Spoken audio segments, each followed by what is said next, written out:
The knife gleamed silver in the lamplight as Lillian Monroe slipped it into the delicate lace garter beneath her wedding dress, her hands trembling not from fear, but from the fierce determination that had kept her alive these past 3 years. She had survived worse than marriage to a stranger, survived the death of her parents to cholera, survived the harsh realities of being a woman alone in St. Louis, Missouri in 1873, and she would survive whatever came next with the cowboy waiting for her at the end of that church aisle. The bedroom door creaked open and her cousin Martha peeked inside, her round face flushed with excitement.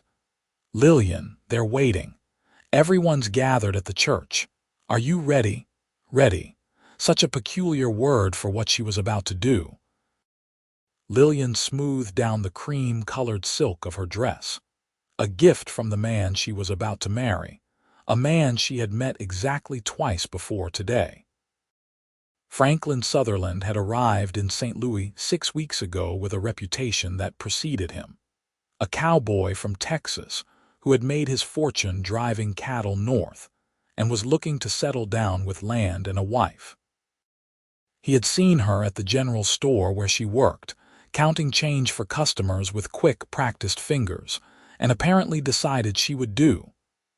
"I'm ready," Lillian said, though her heart hammered against her ribs like a caged bird.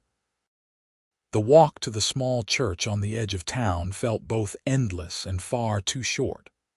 Martha chattered beside her about the weather, about the flowers Franklin had ordered specially from a greenhouse in Kansas City, about how handsome he looked in his new suit. Lillian barely heard her. She was thinking about the knife, about the weight of it against her thigh, about the fact that she refused to go into anything, even marriage, completely defenseless. The church was modest, whitewashed wood that gleamed in the afternoon sun. Inside, perhaps 30 people had gathered, most of them strangers to her. Franklin had friends, associates from his cattle business, men with weathered faces and careful eyes. Lillian had Martha, and a handful of acquaintances from the store, people who knew her as the quiet girl who could calculate sums faster than anyone and never complained about long hours. Then she saw him at the altar, and her breath caught.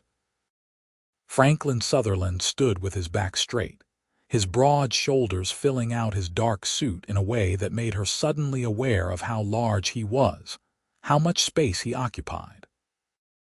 He was 26 to her 22, with dark hair that curled slightly at his collar and eyes the color of strong coffee. His face was all sharp angles and sun-weathered skin, a small scar cutting through his left eyebrow. He looked like what he was, a man who had spent his life outdoors, working with his hands, surviving in a world that demanded strength. When she started down the aisle, his eyes found hers immediately. She expected assessment, perhaps calculation. Instead, she saw something warmer, something that made her fingers tighten on the small bouquet of wildflowers Martha had pressed into her hands. The ceremony passed in a blur. The preacher's words washed over her like water, familiar phrases about duty and honor and cleaving together. She repeated her vows in a steady voice, surprised by her own composure. Franklin's voice was deep and certain when he spoke his, and when he slipped the gold band onto her finger, his hands were gentle despite their size and obvious strength. "You may kiss your bride," the preacher said, and Lillian's heart lurched. Franklin stepped closer, and she caught the scent of soap and something else, something earthy and masculine. He cupped her face in one large hand, his thumb brushing her cheekbone, and bent to press his lips to hers.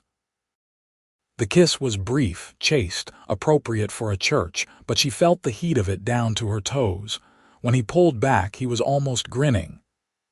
"Mrs. Sutherland," he said softly, testing out the sound of it.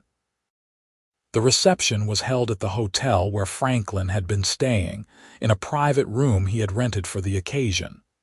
There was food, more than Lillian had seen in months, and music from a fiddle player Franklin had hired. People congratulated them, shook Franklin's hand, kissed Lillian's cheek. She moved through it all in a daze, acutely aware of Franklin's presence beside her, of his hand at the small of her back, proprietary and warm. It was during the dancing, when Franklin pulled her into his arms for a waltz, that everything changed. He held her properly, at the appropriate distance, one hand at her waist and the other clasping hers. They moved well together despite never having danced before, and Lillian found herself relaxing slightly into the rhythm.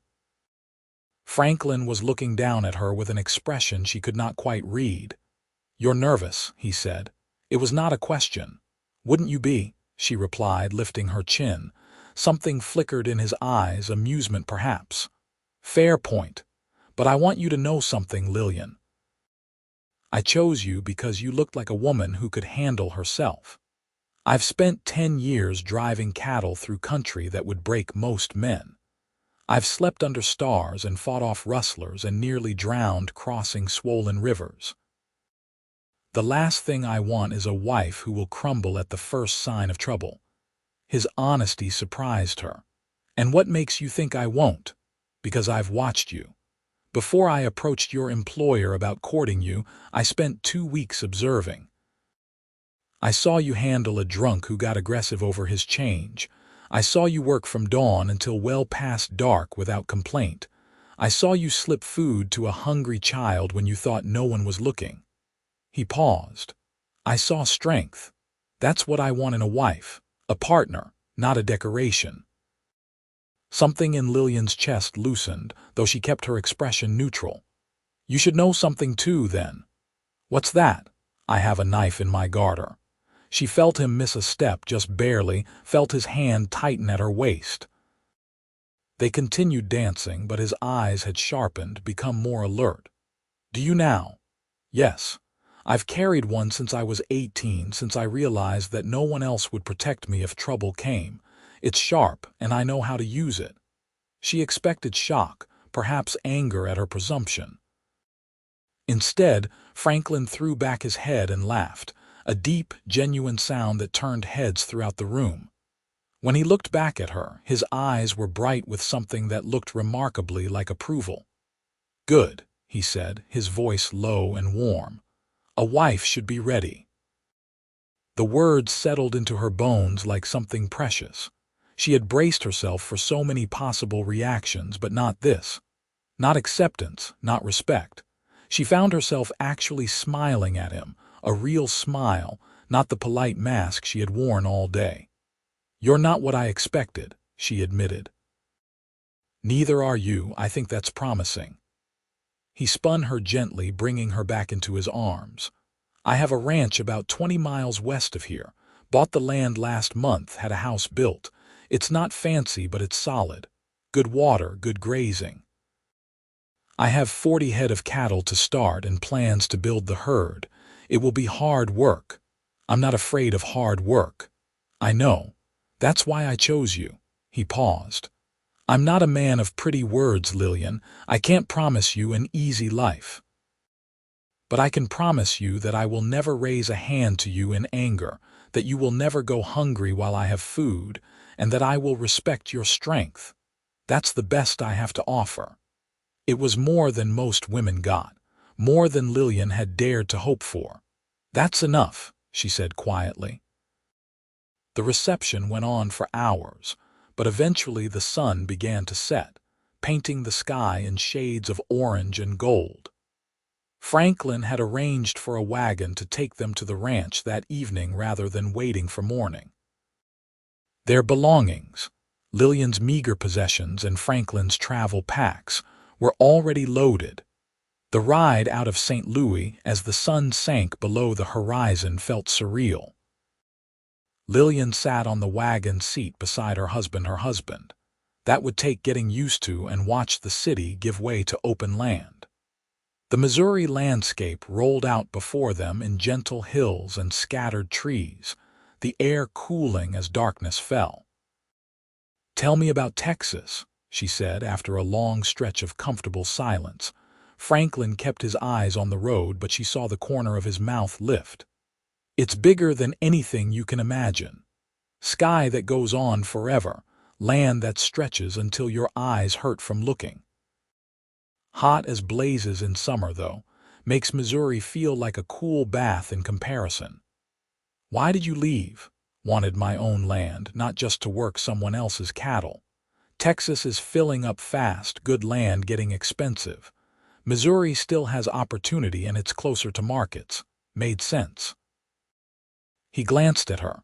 Tell me about your family. The familiar ache settled in her chest. My parents came to St. Louis when I was 15. My father was a printer, skilled work. We were doing well until the cholera outbreak 3 years ago. They both died within a week of each other. No other family, cousins like Martha, but no one close. I had to make my own way. That must have been hard. It was necessary. She looked at him, at his profile in the growing darkness. You said you've spent 10 years driving cattle. That means you started young, 16. My father died in the war and my mother passed not long after. I had 3 younger sisters to feed. Cattle drives paid well if you survived them. His voice was matter of fact, not asking for pity. Got them all married off to good men before I started thinking about my own future. They were alike then. Both orphaned young, both forced to grow up fast, both survivors. The realization made her feel less alone somehow. The ranch house appeared as a dark shape against the starlit sky. Franklin drove the wagon up a dirt path and pulled to a stop in front of a structure that was larger than Lillian had expected. 2 stories, built from good timber, with a wraparound porch and real glass windows that caught the moonlight. It's beautiful, she said, meaning it. Franklin looked pleased. Built it to last. This is meant to be a home for generations, not just a place to sleep. He jumped down from the wagon and came around to her side, holding up his hands to help her down. His hands spanned her waist easily as he lifted her, setting her gently on the ground. For a moment, they stood close in the darkness, and Lillian was again aware of his size, his strength. But she was not afraid. There was something careful in the way he handled her, something that spoke of control and consideration. "Let me show you inside," he said. He lit a lamp that had been left by the door, and warm light spilled through the interior. The main room was spacious, with a stone fireplace dominating one wall and furniture that looked new and well made. A kitchen area occupied one corner, complete with a cast iron stove. Doorways led to other rooms. 3 bedrooms upstairs, Franklin said, watching her take it in. Figured we would need space eventually. A family. He cleared his throat, suddenly less certain. If that's something you want. Lillian felt heat rise in her cheeks. Children. Of course that was part of marriage, part of what was expected, part of what would happen likely tonight. Her hand instinctively moved toward her thigh, toward where the knife rested beneath her skirts, a gesture of reassurance. Franklin saw the movement and his expression softened. "Lillian, look at me." She met his eyes. "I meant what I said at the reception. I want a partner, not a possession. If you need time, we have time. This is your home now, too. You're safe here." The tightness in her chest eased. "I appreciate that. But I'm not afraid of you, Franklin. I just need to know that you see me as a person, not just a wife." "I do. I swear I do." He set the lamp on a table and ran a hand through his hair, messing up the careful way it had been combed for the wedding. "Truth is, I'm nervous too. I've never been married before, never had to share my life like this. I'm probably going to do things wrong, say the wrong things. But I promise you I'll try." His vulnerability was unexpected and endearing. Lillian found herself stepping closer. "Then we'll figure it out together." She reached up and touched the scar through his eyebrow, curious. "How did you get this?" "Ornery steer caught me with a horn when I was 17. Bled like you wouldn't believe, but the scar makes me look tougher than I am, so I figure it worked out." He caught her hand, held it against his face. "Can I kiss you again? Properly this time?" Her heart was racing, but she nodded. This kiss was nothing like the chaste press of lips in the church. Franklin's mouth was warm and searching, and when she opened to him, she tasted whiskey from the reception and something darker, sweeter. His arms came around her, pulling her against his chest, and she could feel the solid strength of him, the heat of his body through their clothes.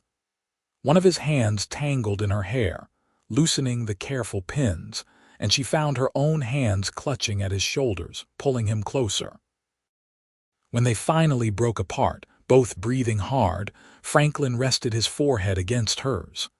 "Tell me what you want," he said, his voice rough. "Tell me what you're ready for." She thought about her knife, about the armor she had worn for so long, about the walls she had built around herself. She thought about the way Franklin had laughed when she told him about her weapon, about the respect in his eyes, about the gentleness in his touch. "I want to try," she whispered. "I want to trust you. Then trust me." He kissed her again, softer this time. "And keep your knife. I like knowing my wife can handle herself."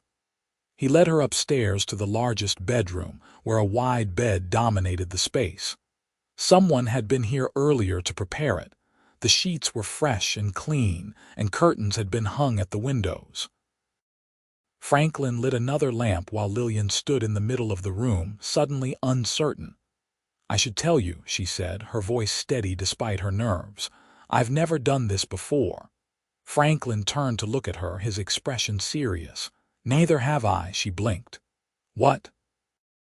"I've been too busy trying to stay alive and build something to spend much time with women. There were opportunities, I suppose, but I always figured when I did this, I wanted it to mean something." He crossed to her, took her hands. "So we're both fumbling through this together. That seemed fair." Relief and something warmer flooded through her. Very fair. What happened next was tender and awkward and sweet all at once. Franklin's hands shook slightly as he helped her with the buttons of her dress, and she found herself helping him with his shirt, both of them laughing nervously when they got tangled up. When he discovered the knife in her garter, he did exactly what he had done at the reception. He grinned at her with genuine delight. "I hope you never have to use this," he said, carefully removing it and setting it on the bedside table where she could reach it. "But I'm glad it's there." The intimacy that followed was gentle, Franklin moving slowly and checking with her constantly, making sure she was comfortable. There was pain at first, as she had been warned there might be, but also closeness, warmth, a growing sense of connection that went beyond the physical.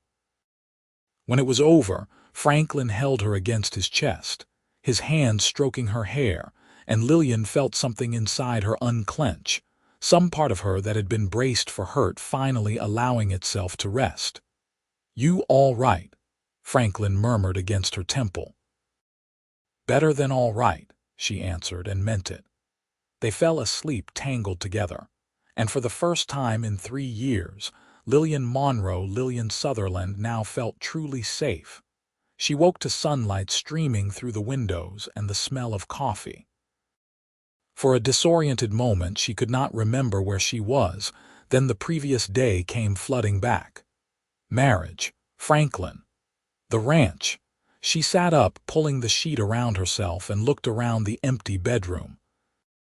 Her dress from yesterday was draped over a chair, and someone had set out what looked like riding clothes, simpler garments more suited to ranch life than the fine silk she had worn to her wedding. Downstairs, she found Franklin at the stove, cooking eggs and bacon with competent efficiency. He had changed into work clothes, canvas pants, and a cotton shirt, his feet in worn boots. He looked up when she entered, and his entire face brightened. "Morning, wife. Coffee's ready and breakfast will be done in a minute." He paused, suddenly uncertain. "How are you feeling?" "Hungry," she said with a slight grin, which made him laugh. They ate at the sturdy wooden table, and Franklin outlined his plans for the day. He wanted to show her the property, introduce her to the cattle, explain how the ranch operated. Lillian listened, asking questions, already mentally organizing the information. I also thought you might want to set up the house more to your liking, Franklin added. I bought basics, but you should make it feel like home. Whatever you need, we can get in town or order. The idea of having a say in her own living space was novel and appealing. I'd like that. I'm also going to need to understand the finances, how much we have coming in, what our expenses are. Franklin looked at her with that same expression of approval she was starting to recognize. I was hoping you'd want to be involved. Truth is, I'm better with cattle than books. Having someone who can keep accurate accounts would be helpful. They spent the morning riding the property boundaries, Franklin on a large bay gelding and Lillian on a gentler mare he had bought specifically for her. The land was beautiful, rolling grassland with a creek running through it, stands of oak and hickory providing shade. She could see why Franklin had chosen it. The cattle were scattered across the pasture, sturdy beasts with broad horns. Franklin talked about breeding stock, about his plans to improve the herd, about the markets in Kansas City and Chicago where he could sell beef at good prices. His enthusiasm was infectious, and Lillian found herself getting caught up in the vision of what they could build together. Over the next weeks, they fell into a rhythm. Franklin worked the ranch, mending fences and tending cattle, while Lillian transformed the house into a home. She sewed curtains and planted a kitchen garden, organized the pantry, and set up a proper bookkeeping system for the ranch accounts. Franklin had been right about his abilities with numbers. He was terrible at record keeping. But he was excellent at the physical work of ranching, and he never complained about long days or hard labor. They learned each other slowly. Lillian discovered that Franklin sang while he worked, old trail songs in a surprisingly good baritone. She learned that he was meticulous about his equipment, cleaning and maintaining everything carefully. She learned that he had a dry sense of humor and a patient way of explaining things. Franklin learned that Lillian was an excellent cook when given decent ingredients to work with. He learned that she was an early riser, often up before dawn, and that she could calculate complex sums in her head faster than he could write them down. He learned that she still carried her knife, now usually tucked into her boot, and that she had a stubborn streak a mile wide when it came to things she cared about. They also learned each other in more intimate ways. The awkwardness of their wedding night gave way to growing confidence and genuine passion. Franklin was an attentive lover, always making sure Lillian found pleasure, and she discovered that she enjoyed the physical side of marriage far more than she had expected. 2 months into their marriage, trouble came.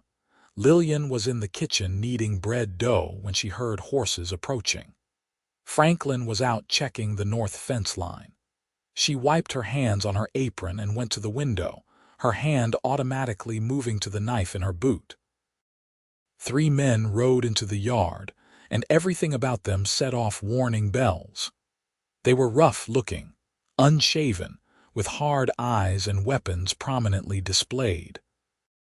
The leader, a big man with a scar across his cheek, dismounted and walked toward the house with a swagger that made Lillian's jaw tighten. She met them at the door, staying on the porch with her hand behind her back, gripping the knife handle.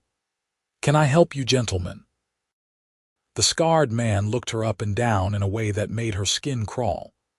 "We're looking for Franklin Sutherland. He around? He's working. What's your business with my husband?" "Husband, is it? Lucky man," he grinned, showing yellowed teeth. "Name's Pike. We rode with Sutherland down in Texas, back in the day. Thought we'd look him up, see if he might be interested in a business proposition." Lillian did not believe for 1 second that these men were friends of Franklin's. "I'll let him know you came by. Where can he find you?" Pike's grin widened. Now that's not very hospitable. We rode a long way. Least you could do is offer us some water. Every instinct screamed at her not to let these men any closer, but refusing outright might provoke them. Wait here. I'll bring some out. She went back into the house, her mind racing. She grabbed the rifle Franklin kept by the door, checked that it was loaded, and carried it with her as she filled a pitcher with water. When she returned to the porch, all three men were now off their horses, standing too close to the house. Lillian set down the pitcher and raised the rifle in one smooth motion, aiming at Pike's chest. I said, "Wait there, back up." Pike's expression darkened, but he held up his hands in mock surrender. "Easy now, little lady. No need for that. There's every need. You're not friends of my husband's. Friends don't look at a man's wife the way you just looked at me. Friends don't ignore simple requests. So I'll say it once more. Back up, take your water, and get off our land." For a long moment, tension stretched taut. Then hoofbeats thundered, and Franklin came around the corner of the house at a gallop, his own rifle in hand. He took in the scene instantly and pulled up beside the porch, his horse dancing nervously. "Pike," Franklin said, his voice flat and cold. "Should have known you'd turn up eventually." "Sutherland, that's some welcome. Your wife's got a temper on her." "My wife's got good sense. We didn't ride together, Pike. You stole from the outfit I was working for, and I testified against you. What are you doing here?" Pike's face twisted. "Just came to see how you're doing with your fancy ranch and your pretty wife. Seems like you've done real well for yourself. And you're still a thief and a liar. Time to leave. Or what? You'll shoot me. There's 3 of us and 2 of you, and one's just a woman." Lillian cocked the rifle, the sound loud in the sudden silence. "This woman can shoot the buttons off your shirt at 50 yards. Try me." Franklin's lips quirked despite the tension. "She's not lying. Best marksman in 3 counties, my wife. Now get out before this gets uglier than it needs to." Pike stared at them both, calculation in his eyes, clearly weighing his options. Finally, he jerked his head at his companions. "This isn't over, Sutherland. You owe me for the time I spent in jail. I owe you nothing. Go." The 3 men mounted up slowly, Pike's eyes never leaving Lillian. "Be seeing you," he said, and it sounded like a threat. They rode off at a leisurely pace, clearly unintimidated. Franklin waited until they were out of sight before dismounting and taking the porch steps 2 at a time. He pulled Lillian into his arms, and she realized she was shaking. "You were amazing," he said fiercely. "Absolutely amazing. Are you all right?" "I'm fine." "Who was that really?" Franklin's expression was grim. "Pike Watson. He and 2 others stole 20 head from an outfit I was working for back in Texas 5 years ago. I tracked them and brought them back. Pike served a year in jail. Looks like he's been nursing a grudge. He's dangerous." "Yes, and he's not going to let this go." Franklin pulled back, his hands on her shoulders. "I need to ride into town, talk to the sheriff. This needs to be dealt with properly. I'm coming with you." "Lillian, I'm coming with you," she repeated firmly. "I'm not staying here alone, and I'm not letting you face this by yourself. We're partners, remember?" He searched her face, then nodded. "Partners. Let me saddle your horse." They rode into St. Louis together, Franklin pushing the pace. The sheriff's office was a small building near the center of town, and Sheriff Daniels was a grizzled man in his 50s who listened carefully to their story. "Pike Watson," he said thoughtfully. "Name's familiar. I'll send some telegrams, see what I can find out. In the meantime, I'd suggest you both be careful. Men like that, they don't give up easy." "Can you send deputies out to patrol near our ranch?" Franklin asked. "I can try, but I've only got 2 deputies for the whole county. Best I can do is check in every few days." Daniels looked at Lillian. "Your husband says you can handle a rifle." "I can." "Good. You may need to." He turned back to Franklin. I'll do what I can officially, but you need to be prepared to defend your property." They left the sheriff's office with little comfort. As they walked toward the general store to pick up supplies, Lillian's mind was working. "We need help," she said. "Someone who can watch the ranch when you're working." "Who did you have in mind?" "I don't know yet, but there has to be someone." She paused. "What about your friends from Texas?" "The ones you actually rode with. Would any of them help?" Franklin considered. "Maybe. There's a man named Tom Bradshaw, good man, honest. Last I heard he was up in Kansas. I could write to him." "Do it. And in the meantime, I'll ask around town. Someone must need work." They spent the next hour gathering supplies and spreading word quietly that they were looking to hire ranch hands. Several men expressed interest, and Franklin arranged to interview them over the next few days. Lillian watched him assess each candidate, noting the careful questions he asked, the way he weighed their answers. Eventually, he hired 2 men. A former soldier named Jack Porter who had steady hands and direct eyes, and a younger man named Samuel Chen, whose family had come from China to work on the railroads and who was looking for steadier employment. Both seemed competent and honest, and Franklin offered them fair wages plus room in the bunkhouse he had built behind the main house. With Jack and Samuel helping, Franklin was able to spend more time close to the house, and Lillian felt fractionally safer. But the threat of Pike Watson hung over them like a storm cloud. Every unexpected sound made her jump, and she took to carrying her rifle as well as her knife whenever she went outside. A week after the confrontation, Franklin received a reply to his letter.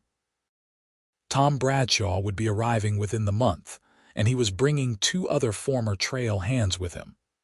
The news was a relief, but a month felt like a very long time. 3 nights later, Lillian woke to the smell of smoke. She sat up gasping, heart pounding, and shook Franklin awake. "Fire!" They tumbled out of bed, Franklin grabbing his gun, Lillian pulling on boots and snatching her rifle. The smoke was coming from outside. They raced downstairs and out onto the porch to find the barn blazing, flames already climbing to the roof. "The horses!" Lillian screamed. Franklin was already running. Jack and Samuel came from the bunkhouse, and together the 4 of them fought to get the terrified horses out of the barn while the fire roared. The heat was intense, the smoke choking. Lillian got her mare out and Franklin saved his gelding, but they lost 2 other horses to the flames, their screams cutting through the night. By the time the barn collapsed in a shower of sparks, they were all covered in soot and ash, coughing and exhausted. The other livestock had scattered, the chickens gone, the cattle hopefully far enough away to be safe. Franklin stood staring at the ruins, his face set like stone. This was Pike. "You can't know that," Lillian said, though she believed it too. "I know. This is exactly the kind of thing he'd do." A warning shot. He turned to Jack and Samuel. "You 2 all right?" "We're fine, boss," Jack said. "But this is serious. Next time it might be the house." Franklin looked at Lillian, and she saw fear in his eyes for the first time. Not fear for himself, but for her. "Maybe you should go stay in town for a while with your cousin Martha, until this is resolved." "Absolutely not." "Lillian, no." She stepped closer, her voice fierce. "I'm not leaving our home. I'm not letting Pike Watson or anyone else scare me off. We'll deal with this together. If something happened to you, I wouldn't survive it. So we stay together and we fight together." She took his hand. "Partners, remember?" He pulled her into his arms, holding her tight. "Partners," he agreed roughly. They spent the rest of the night taking stock of the damage. The barn was a total loss, along with the tack and equipment stored inside. The 2 horses they lost were valuable animals. It was a significant blow financially and practically. When dawn broke, Franklin rode back into town to report the fire to the sheriff while Lillian, Jack and Samuel, worked to round up the scattered livestock.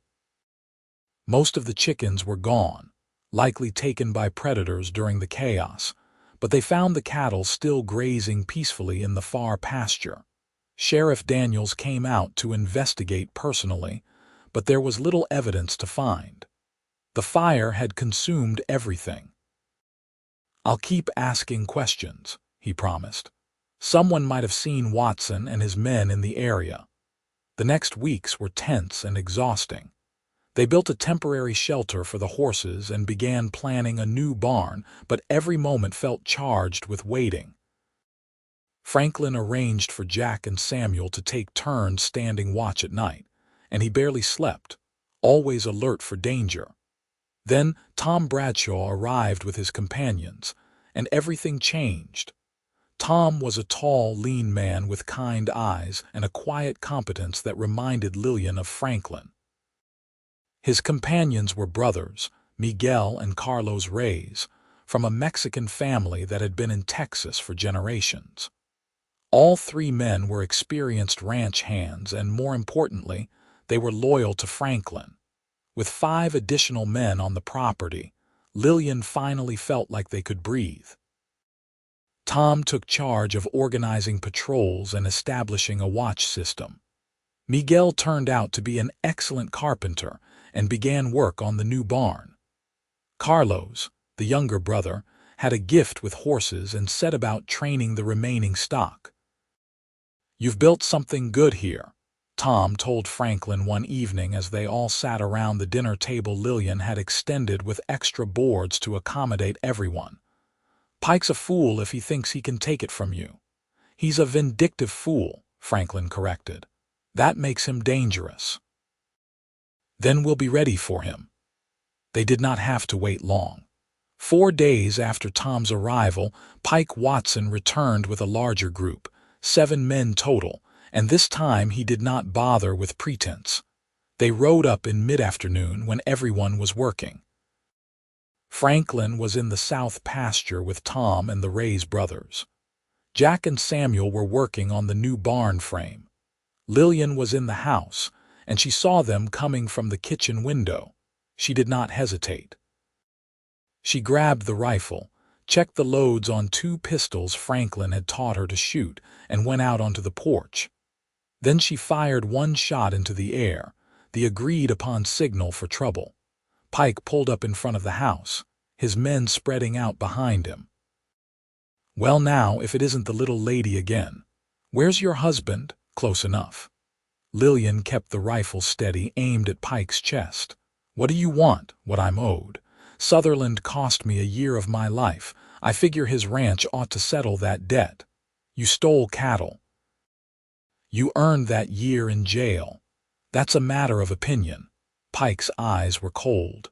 "Here's how this is going to work. You're going to sign over the deed to this property, or we're going to burn it to the ground with you in it. Like you burned the barn. That was just practice. This time I won't stop with the outbuildings." Franklin's voice cut across the yard like a whip. "You'll have to go through me first." Lillian's heart leapt. Franklin stood at the corner of the house, Tom beside him, both armed. Jack and Samuel had appeared from the other direction, and the Reyes brothers were circling around behind Pike's group. Suddenly, 7 against 3 had become 7 against 7, and Pike's men were looking less certain. Pike's face darkened. "Should have known you'd stack the deck." "This is my land, my home. I'll protect it with whatever I have." Franklin's voice was steady but hard. "You've got one chance, Pike. Ride away now and I'll let this go. Stay and we end this. You think you can take all of us. I know I can. But I'd rather not have to bury 7 men on my property. Makes for bad luck." Franklin raised his rifle slightly. "Choose." For a long, breathless moment, no one moved. Then one of Pike's men, a younger fellow who looked terrified, said, "Pike, maybe we should." "Shut up," Pike snarled. But Lillian could see the calculation in his eyes, see him weighing the odds. 7 against 7, and Franklin's men had better positions, better cover. This would not be an easy fight. Finally, Pike spat into the dirt. This isn't over. Yes, it is, Franklin said flatly. Because if you come back, if I even hear that you're in this county, I won't give you another chance. I'll hunt you down and I'll finish this. Are we clear? Something in Franklin's voice must have convinced Pike that he meant it. The outlaw jerked his horse's head around and kicked it into a gallop, his men following. They disappeared in a cloud of dust, and slowly the tension bled out of the yard. Lillian lowered her rifle, her hands shaking now that it was over. Franklin crossed to her in 3 long strides and pulled her into his arms. "You all right? I'm fine. I was so scared." "I know, me too." He kissed her forehead. "But you held them off until we could get here. You were perfect." Tom came over, holstering his weapon. "That man's going to be a problem as long as he's alive." "I know," Franklin said grimly, "but I'm not a killer, Tom. I never wanted this." "Sometimes trouble finds you whether you want it or not." Sheriff Daniels, when he heard what happened, was more help than Lillian expected. He sent telegrams to surrounding counties warning them about Pike Watson, and he posted notices declaring Pike wanted for arson and attempted extortion. It was not much, but it was something. More importantly, Pike seemed to have taken Franklin's warning seriously. Days passed, then weeks, with no sign of him. The harvest season came and Franklin's cattle were ready to drive to market. He was reluctant to leave Lillian, but they needed the income, and Tom assured him that the ranch would be well protected. "Go," Lillian told him firmly. "We'll be fine. And you need to sell those cattle before winter." Franklin took Jack, Samuel, and Carlos with him, leaving Tom and Miguel to watch the ranch and Lillian. The drive would take 2 weeks there and back, plus time to negotiate at the Kansas City stockyards. Those 2 weeks dragged by. Lillian kept herself busy with preserving food for winter, sewing clothes, and managing the household accounts. But she missed Franklin with an intensity that surprised her. Somewhere in the past months, her practical marriage had become something much deeper. She had fallen in love with her husband, with his strength and kindness, with his dry humor and gentle hands, with the way he looked at her like she was precious. When he finally returned, riding up the path with a grin on his face and money in his saddlebags, she ran off the porch and practically jumped into his arms when he dismounted. "I missed you," she said against his chest. "Missed you too." He pulled back to look at her. "We did well, Lillian." "Really well. The cattle brought top price. We have enough to rebuild properly, maybe even buy more breeding stock." That night, lying in bed with Franklin's arms around her, Lillian felt something close to contentment. "I was thinking," she said softly, "about children." She felt Franklin still. "Yeah, I think I'm ready to try for a family." He rolled to face her, his eyes bright even in the darkness. "You're sure?" "I'm sure. This is home now. You're home. I want to build a life with you, a real life." He kissed her then, slow and deep, and what followed was tender and full of promise. The winter that followed was harsh, snow piling up around the house and temperatures dropping below 0. But the new barn was finished, the livestock were well fed and sheltered, and Lillian found herself grateful for the way Franklin had prepared. The house stayed warm, they had plenty of food, and the long dark evenings gave them time to simply be together. It was during one of those evenings, in late February of 1874, that Lillian realized she had not bled in 2 months. She waited another week to be sure, then told Franklin over breakfast, watching his face carefully. He stared at her for a long moment, then his whole face lit up like sunrise. "A baby. We're having a baby, I think so. It's early yet, but yes." He came around the table and knelt beside her chair, taking her hands. "I'm going to be a father." "You're going to be a wonderful father," she said, meaning it. The months that followed were both joyous and challenging. Lillian dealt with morning sickness that lasted well past morning, with exhaustion that made even simple tasks difficult, with the growing changes to her body. But Franklin was endlessly patient, taking over tasks she could not manage, holding her when she cried for no reason, talking to her belly as it swelled. Summer came again, hot and bright, and Lillian grew huge. The baby was active, kicking constantly, and Franklin loved to put his hand on her belly and feel the movements. "He's going to be a rancher like his daddy," he said one evening. "Could be a she," Lillian pointed out. "Could be a daughter who's going to run this ranch better than either of us." Franklin grinned. "I'd be fine with that, as long as the baby is healthy and you come through all right." Dr. Mills, the physician from St. Louis, agreed to come out to the ranch when Lillian's time came. Franklin had paid him well in advance and made sure he understood that no expense should be spared. As August approached and Lillian grew more uncomfortable, Franklin became increasingly anxious. "Stop hovering," she told him one morning when he checked on her for the fourth time before noon. "I'm pregnant, not dying. I just want you to be all right." "I will be. Women have been doing this since the beginning of time." She softened at his worried expression. "But I love that you care so much." The labor started on a hot afternoon in mid-August, sharp pains that took Lillian's breath away. Franklin sent Carlos racing into town to fetch Dr. Mills while Tom's wife Hannah, who had arrived for a visit and providentially had experience with births, helped Lillian upstairs. What followed was hours of pain and effort, Franklin pacing anxiously downstairs while Hannah coached Lillian through the contractions. Dr. Mills arrived and took over with efficient competence, and finally, as the sun was setting and turning the sky gold, a baby's cry filled the house. "It's a girl," Dr. Mills announced, holding up a tiny, squalling bundle. "Healthy lungs on this one." Lillian collapsed back against the pillows, exhausted but elated as Hannah cleaned the baby and wrapped her in soft blankets.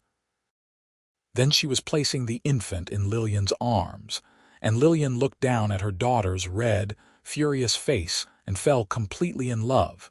Franklin burst into the room moments later, Dr. Mills having given him permission. He stopped in the doorway, staring at Lillian holding their child, and his eyes filled with tears. "Come meet your daughter," Lillian said softly. He crossed to the bed and sat carefully on the edge, reaching out to touch the baby's tiny hand. She immediately gripped his finger with surprising strength, and Franklin made a choked sound. "She's perfect. You're both perfect." "What should we name her?" Lillian asked. They had discussed names but never settled on anything. Franklin looked at his daughter, at her dark hair, and the way she had already stopped crying to stare up at him with unfocused eyes. "Faith," he said, "because I had faith that you'd come into my life, and faith that we could build something good together." "Faith Sutherland," Lillian tested the name. "I like it." The baby, as if in agreement, made a small cooing sound. Those first months with Faith were exhausting and wonderful. She was a demanding baby, wanting to be held constantly, but she also had a sweetness that made the sleepless nights bearable.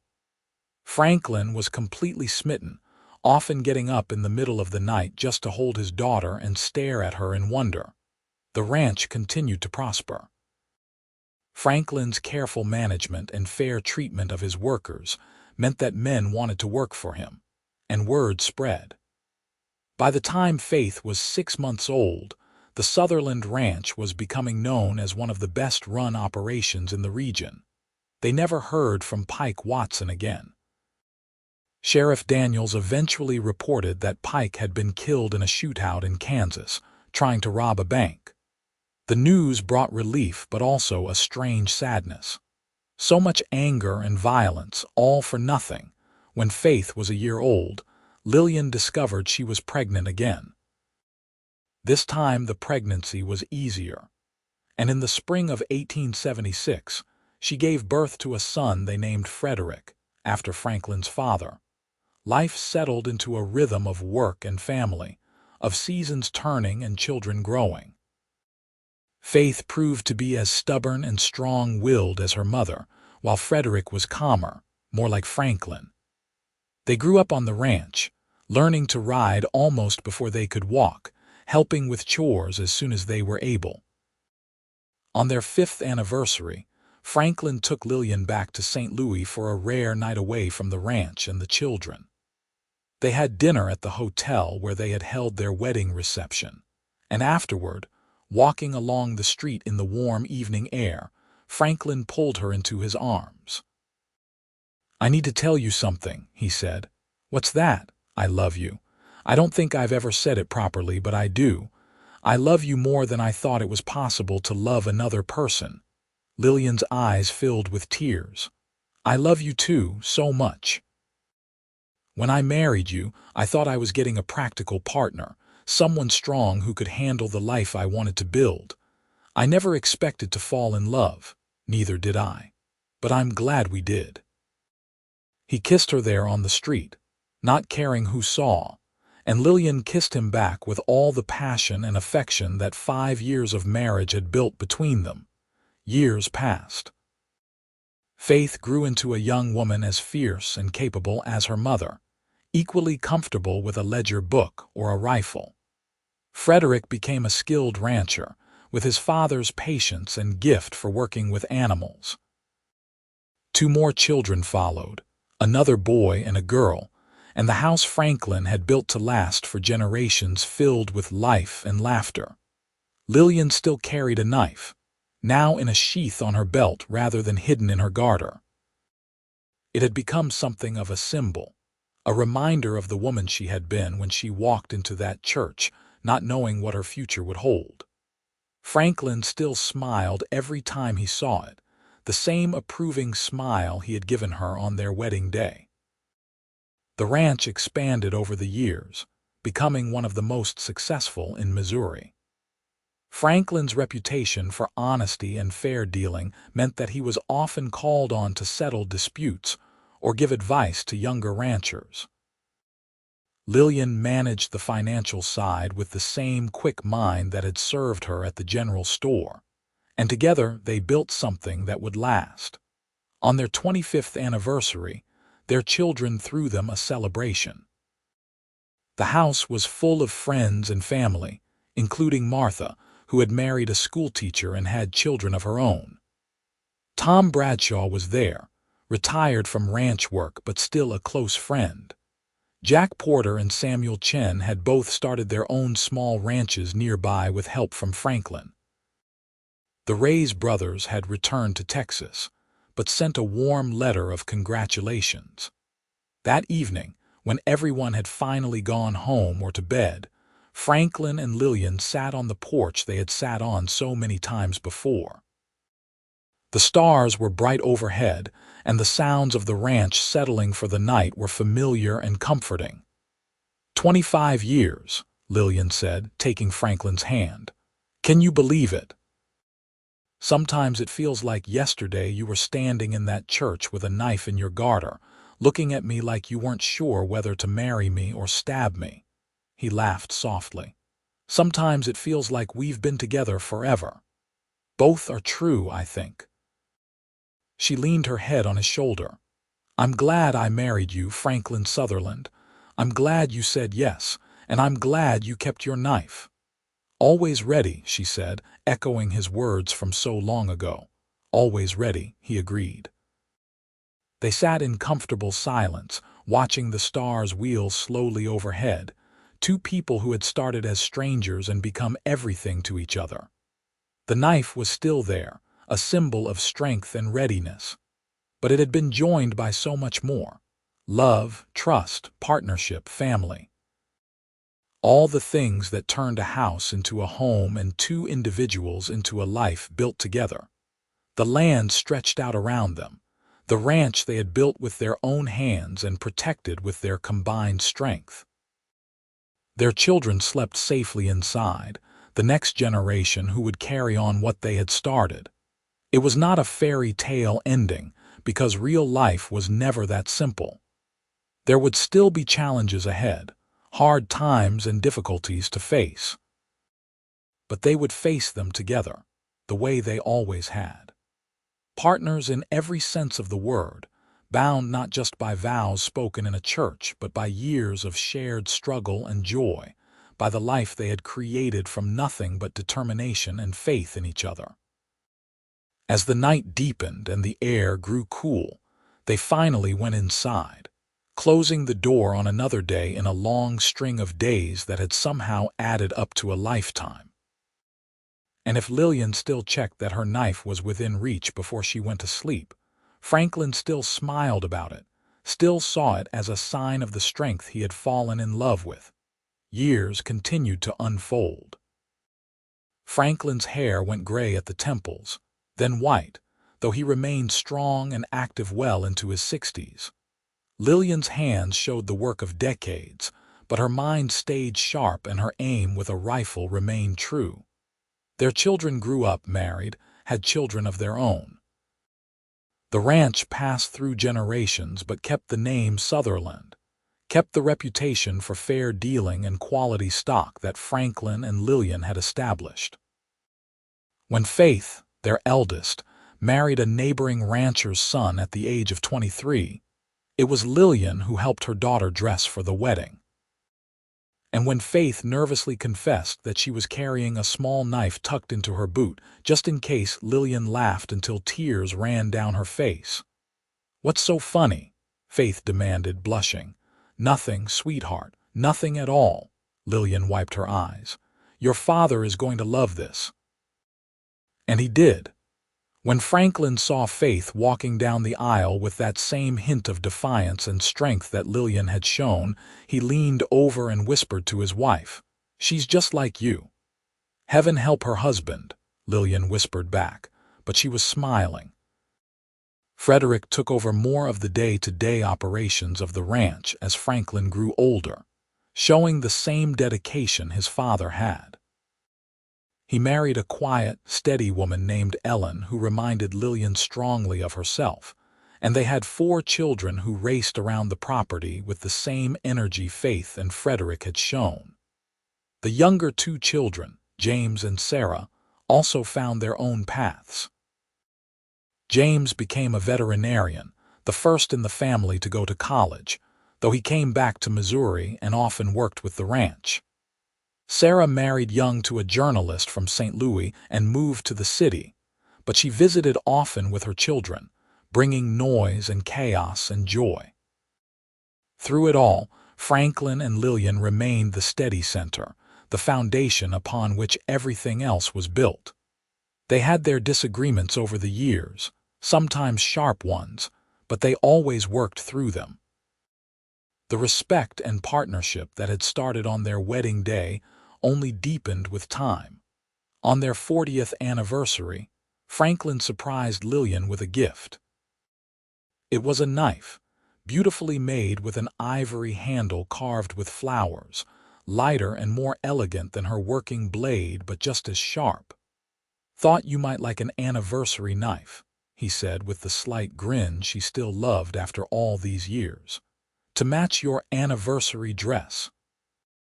Lillian turned it over in her hands, admiring the craftsmanship.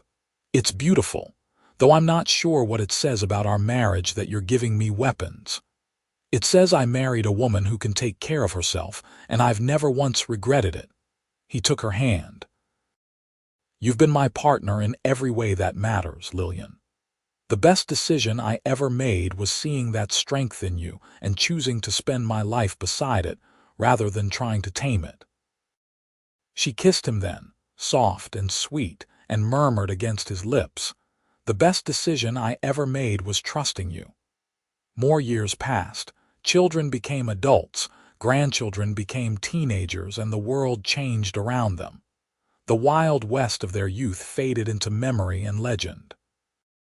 The railroad brought more people, towns grew into cities, the frontier became settled land. But the ranch remained, and the Sutherland name remained respected.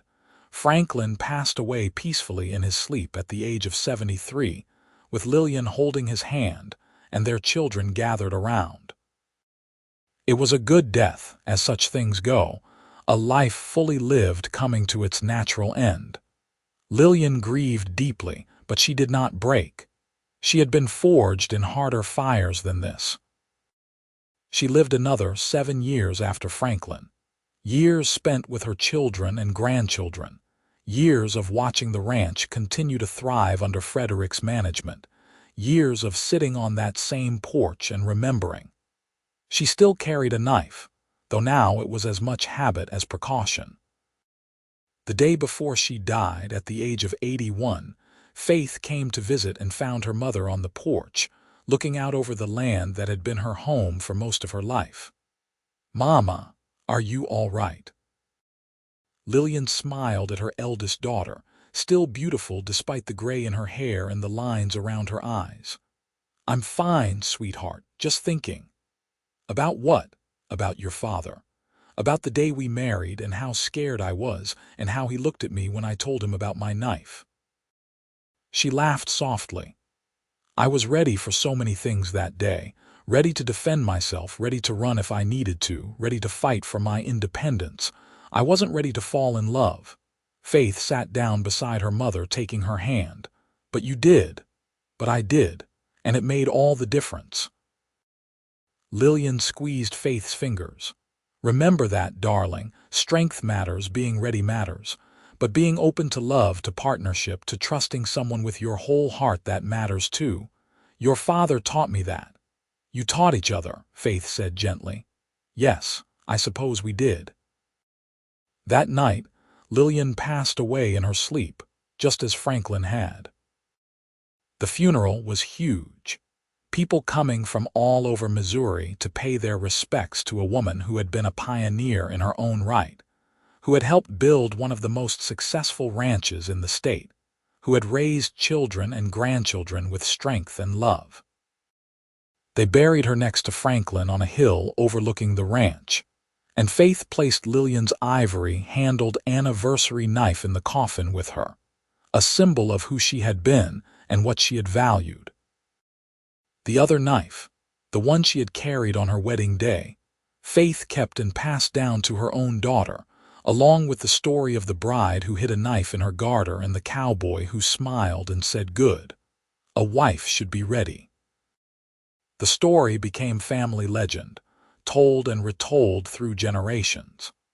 The ranch continued, adapting and surviving through economic downturns and changing times. The Sutherland name continued to mean something in Missouri, continued to be associated with fairness and strength and quality. And on the hill where Franklin and Lillian were buried, the grass grew green and wildflowers bloomed every spring, and sometimes in the evenings when the light was just right, you could almost imagine two figures sitting there, looking out over the land they had built together, still partners even in death. The love story of the bride with the hidden knife and the cowboy who approved of her readiness became more than just a family tale. It was a reminder that the best partnerships are built on mutual respect, that strength and gentleness can coexist, that love is not about one person protecting the other, but about two people standing together, ready to face whatever comes.